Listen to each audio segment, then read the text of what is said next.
Next week, the Senate will vote on the American Jobs Act. It's a bill that will put more people to work and put more money in the pockets of working Americans. And it will provide our economy with the jolt that it really needs right now.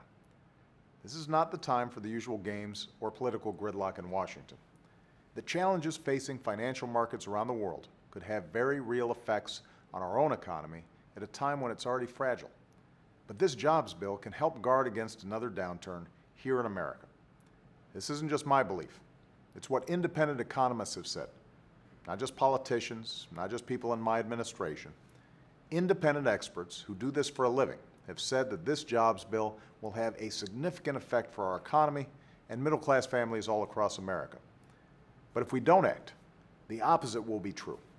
There will be fewer jobs and weaker growth.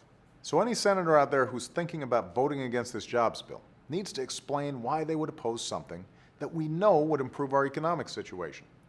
If the Republicans in Congress think they have a better plan for creating jobs right now, they should prove it. Because one of the same independent economists who looked at our plan just said that their ideas, quote, wouldn't mean much for the economy in the near term. If their plan doesn't measure up, the American people deserve to know what it is that Republicans in Congress don't like about this jobs plan. You hear a lot of our Republican friends say that one of the most important things we can do is cut taxes. Well, they should love this plan. The American Jobs Act would cut taxes for virtually every worker and small business in America. And if you're a small business owner that hires new workers, raises wages, or hires a veteran, you get an additional tax cut. Right now, hundreds of thousands of teachers and firefighters and police officers have been laid off because of state budget cuts. This jobs bill will put a lot of these men and women back to work.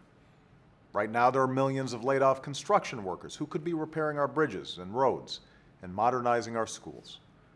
Why wouldn't we want to put these men and women to work rebuilding America?